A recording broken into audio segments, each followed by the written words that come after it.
This is the Breathe Way Better device by Isocapnic, which is basically a mouthpiece with closed bladder on it. They do have a little bit of an exhaust valve to let a little bit of air out, but essentially you bite down on this mouthpiece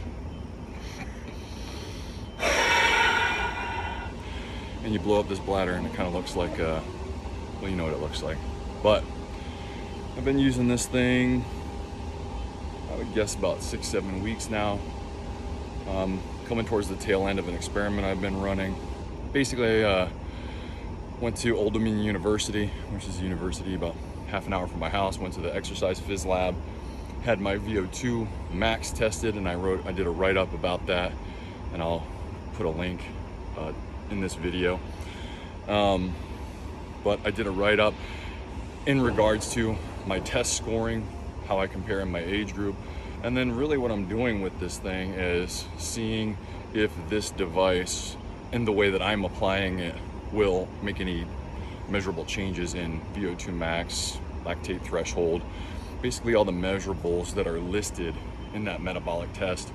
I don't know yet. There is some evidence that ventilation training helps with conditioning, lactate threshold in some populations, in some circumstances, increases in VO2 max. These guys have purported really interesting results in endurance populations. So competitive endurance athletes who already have good aerobic conditioning compared to their age group peers are using this and reporting increases in outcome. Now, Isocapnic and Coach Luke Way, the guys who make this and invented it, they have very specific protocols that they developed around zones of training and how this is to be used. I just want to be clear, that's not what I'm doing. What I'm doing, and I talked to Coach Way about this, is integrating this tool into my existing training, which consists of 3 days a week of jiu-jitsu, which is all live. So I do 90 minutes, 80 to 90 minutes of live only training per week. So that's all with live resistance, okay? Then 3 days a week, I do strength and conditioning from Wolf Brigade's program, which is Subversive Fitness, which includes strength training and then muscular endurance, usually some sort of interval training that's sustained for between 7 and 12 minutes. Usually in their interval training, there are periods of 1 to 2, 30 seconds time periods whereby you would rest. In those intervals, I've been doing 1 to 2 minutes of breathing in this thing, which, by the way, really sucks when your body's trying to exhaust CO2 so that you don't become hypercapnic or acidic. To keep the level of building internal carbon dioxide level is very, very psychologically stressful, especially when you have spikes in heart rate. So using this thing is no picnic. And by the way, if you don't have other experience doing ventilation training during intense exercise especially, I don't recommend it. It's gonna feel like shit. You might pee yourself. I've come pretty close to the emergency button a couple times over the course of the last month.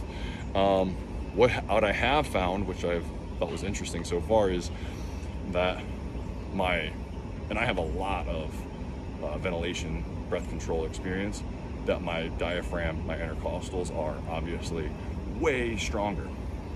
The first, I would say, 3 or 4 times that I used this, my abs were sore, more sore than normal. I do a lot of ab work, so my abs are relatively fatigued from most training, but they're usually not like sore around my rib cage attachments.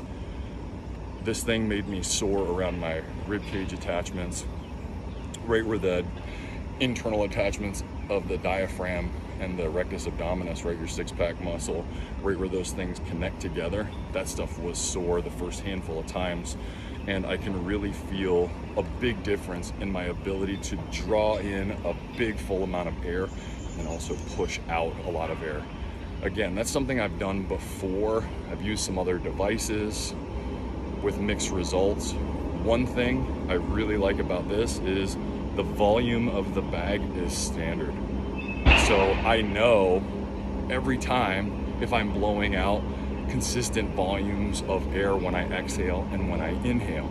And that's really been helpful to give me some external focus, some external outcome that I'm trying to achieve, rather than I'm just kind of pushing air out. So it's been interesting. In the next few weeks, I'm going to go back to Old Dominion University to the exercise phys lab and get remeasured in a laboratory environment and see what the outcomes were. If nothing else, this thing has definitely made my own sense of what effort feels like completely change, right? So because this is so stressful to use under conditioning work, right? Constraining your ability to breathe while you're working hard is really stressful. Psychologically, I've definitely felt the dial turn. And for me personally, that's worth it. Even though it's not the focus of the experiment, the focus of the experiment ultimately is, can I move the needle in measurable biochemical fitness, metabolic fitness, with a minimum investment in this device? Now, based on the outcomes, I may or may not continue to use it, but follow Luke's protocol or Isocapnic's protocol exactly. What I'm trying not to do is have any additional time strain on my life in order to achieve a new cardiovascular level of fitness. So what is the most efficient route to those improved outcomes? So I'll keep you guys posted. See you later.